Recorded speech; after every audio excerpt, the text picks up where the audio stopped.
Hello friends, welcome back to my channel cooking with Abha. Hello मेरी YouTube family, कैसे हो आप? आई होप अच्छे होंगे। फ्रेंड्स, आज मैं बनाने जा रही हूँ मूंग दाल की पकौड़ी।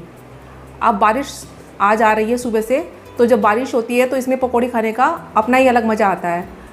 गरम गरम पकौड़ी हो, गरम गरम चाय हो, तो खाने का मज़ा ही दुगना हो जाता है।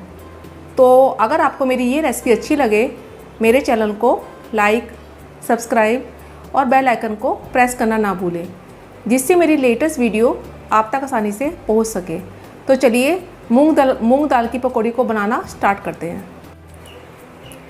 मूंग दाल की पकौड़ी बनाने के लिए यहाँ पे मैंने 1 कप मूंग की दाल ली है। ये मैंने धुली हुई मूंग की दाल का इस्तेमाल किया है। आप चाहे तो छिलके वाली मूंग की दाल को भी भिगो सकते हैं। इसको मैंने 1 से 2 घंटे के लिए भिगो कर रख लिया था 2-3 पानी में। अगर आपको थोड़ी जल्दी है तो इसे आप गर्म पानी में भिगो कर रख सकते हैं, उससे जो है ये जल्दी भीग जाती है। इसका जो एक्सेस पानी था वो मैंने छन्नी की सहायता से छान लिया है। ध्यान रखिएगा, इसमें ज़रा सा भी पानी नहीं होना चाहिए, नहीं तो जो इसका पेस्ट बनेगा ना बहुत पतला बनेगा और पकौड़ी बनाते हुए बहुत दिक्कत होगी और पकौड़ी हमारी क्रिस्पी भी नहीं बनेगी। तो दाल को तो मैंने पानी से अलग कर लिया है, अच्छे से छान लिया है। अब इसमें मैं कुछ चीज़ें ऐड कर रही हूँ। इसमें मैं हरी मिर्च को मैंने 2 पीसेस में कट कर लिया है, वो इसमें ऐड कर रही हूँ। 2 हरी मिर्च और थोड़े से लहसुन इसमें ऐड कर रही हूँ, 10 से 12 कलियाँ लहसुन की। अगर आप लहसुन नहीं खाते हैं तो इसको स्किप भी कर सकते हैं, पर अगर आप खाते हैं तो इसको ज़रूर डालिएगा। इसका फ्लेवर मूंग की दाल की पकौड़ियों में बहुत ही अच्छा आता है। और 1 इंच के करीब अदरक का टुकड़ा लिया है, इसको इसमें ऐड करेंगे। तो सब चीज़ें मैंने इसमें डाल दी है। अब इसका हम एक पेस्ट बनाकर तैयार करेंगे। तो इसको हम ग्राइंड करेंगे। इसको बिल्कुल बारीक ग्राइंड नहीं करना है, हल्का सा दरदरा ही से हम पीसेंगे। मूंग की दाल को मैंने पीस लिया है। इसका मैंने दरदरा पेस्ट बनाकर तैयार कर लिया है। इसको बिल्कुल बारीक नहीं पीसना है हमें, हल्का सा दरदरा ही रखिएगा, तभी पकौड़ी जो हमारी अच्छी बनकर आएगी। तो दाल तो हमारी पीस कर तैयार है। अब आगे की तैयारी कर लेते हैं। अब पकौड़ियों का टेस्ट हमें दुगना करने के लिए यहाँ पे मैंने 4 आलू लिए हैं। इसको मैंने अच्छे से पानी में धो लिया था और इसका ऊपर का छिलका वो उतार लिया था। अब इसको हम कद्दूकस करेंगे और इसमें पकौड़ी में जो हमने बैटर बना कर तैयार करा है ना मूँग की दाल का, इसमें ऐड करेंगे। आलू को मैंने अच्छे से कद्दूकस कर लिया है और इसको कद्दूकस करते सारे में पानी में डाल लेना है, क्योंकि इस आलू में जो है स्टार्च बहुत ज़्यादा होता है और ये जल्दी से काले पड़ जाते हैं। आप देख रहे होंगे आलू अभी हम इसमें डाले हैं तो इसका झाग आने शुरू हो गए हैं। इसको हम 1 से 2 पानी में अच्छे से धोएंगे और फिर इसको निचोड़ कर जो हमने दाल का पेस्ट बनाया है ना उसमें ऐड करेंगे। कद्दूकस आलू को मैंने 2 से 3 पानी में अच्छे से धो लिया था। आप देख सकते हैं अब साफ़ पानी आ गया है। तो अब हम क्या करेंगे, जो हमने दाल का बैटर बना के रखा था ना उसके अंदर आलू को निचोड़ेंगे अच्छे से, बहुत अच्छे से निचोड़िएगा। और इसमें दाल में इसको डालते जाएंगे हम। सारे आलू को ऐसे निचोड़ कर इसमें हम ऐड करते जाएंगे दाल के अंदर। आप चाहें तो आलू को जैसे मैंने कद्दूकस किया है ना, आप इसे बारीक बारीक भी काट सकते हैं। तो सारे आलू को ऐसे निचोड़ कर हम ऐड कर देंगे।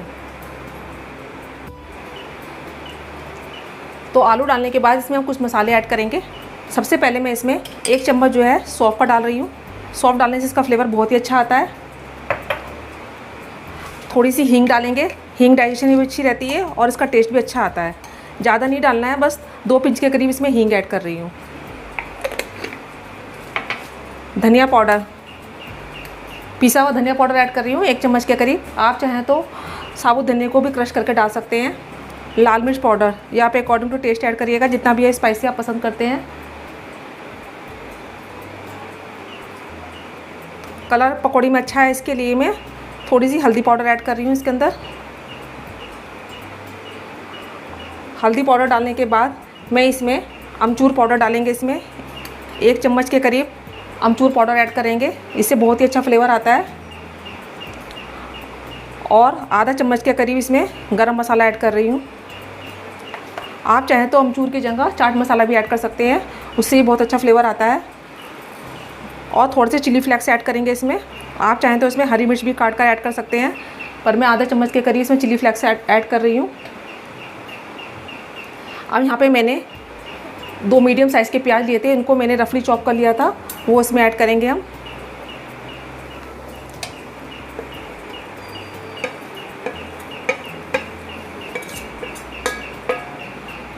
प्याज डालने के बाद इसमें मैं नमक ऐड करेंगे हम। ये अपने टेस्ट के अनुसार आप ऐड कीजिएगा, जितना भी आप खाते हैं अकॉर्डिंग टेस्ट नमक ऐड करेंगे। अब नमक डालने से क्या होता है, सारी जो प्याज वगैरह हैं वो अपना पानी रिलीज़ कर देते हैं, तो इसे हम सबसे लास्ट में ऐड करेंगे। और इसका अच्छा क्रिस्पी टेस्ट लाने के लिए इसमें 2 चम्मच में चावल का आटा ऐड कर रही हूँ।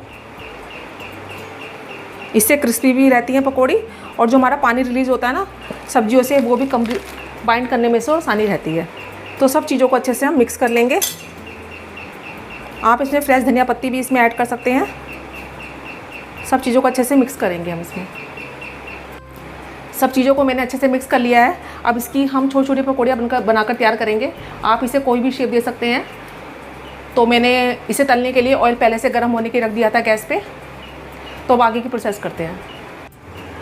अब मैंने ऑयल को पहले से गर्म होने के लिए रख दिया था। तो हमारा जो ऑयल है वो अच्छे से गर्म हो चुका है। हमें ज़्यादा गर्म नहीं करना है, मतलब बहुत तेज़ ऑयल नहीं चाहिए, हमें मीडियम ही चाहिए।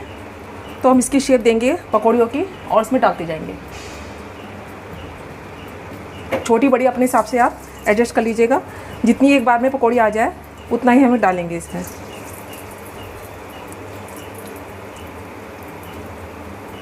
तो सारी पकौड़ियों को इस तरह से मैं डाल दूंगी और इसे अलटते पलटते हुए हमें गोल्डन ब्राउन करना है। अब पकौड़ियों को मैंने अलटते पलटते हुए गोल्डन ब्राउन कर लिया है, आप देख सकते हैं।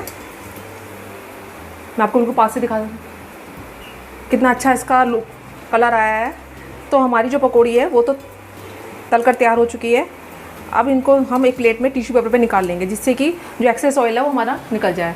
तो पहले क्या करेंगे, इसको एक साइड में करेंगे और इसको फिर एक टिश्यू पेपर पे हम निकाल देंगे सारे पकौड़ों को।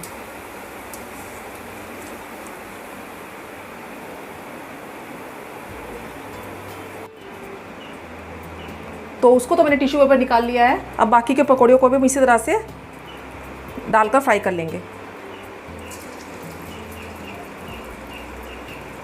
छोटी बड़ी आप अपने हिसाब से जैसे भी आपको पसंद हो उस हिसाब से आप कर लीजिएगा। ध्यान रखिएगा जब भी आप पकौड़ी बनाएं नमक को लास्ट में ऐड कीजिएगा, नहीं तो नमक डालते सारी सब्जियों से पानी रिलीज़ हो जाता है। तो सारी पकौड़ी मैं इसी तरह से डालकर फ्राई कर लूँगी, दूसरी लोट की भी।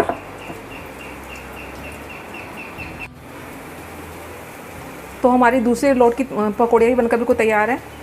ये भी हमारे अच्छे से सिक गई हैं। इसको भी मैं टिश्यू पेपर पर निकाल रही हूँ। इसी तरह से हम सारी पकौड़ियाँ बनाकर तैयार कर लेंगे।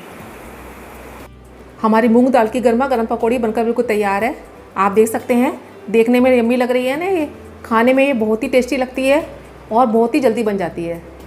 तो एक बार आप इसे ट्राई ज़रूर कीजिएगा और ये भी बताइएगा कि आप किस तरह से बनाते हैं मूंग दाल की पकौड़ियों को। इसे मैंने आज अलग तरीके से बनाया है। एक बार आप इसे इस तरह से भी बनाकर देखिएगा, बहुत ही अच्छा लगेगा आपको खाने में। तो मैं तो अपनी गरम गरम मूंग दाल की पकौड़ियों को बनाकर एंजॉय कर रही हूँ। आप भी एक बार इस रेसिपी को बनाकर एंजॉय ज़रूर कीजिएगा। मैं अपनी अगली रेसिपी के साथ आपके सामने फिर उपस्थित होंगी। जब तक के लिए बाय एंड टेक केयर।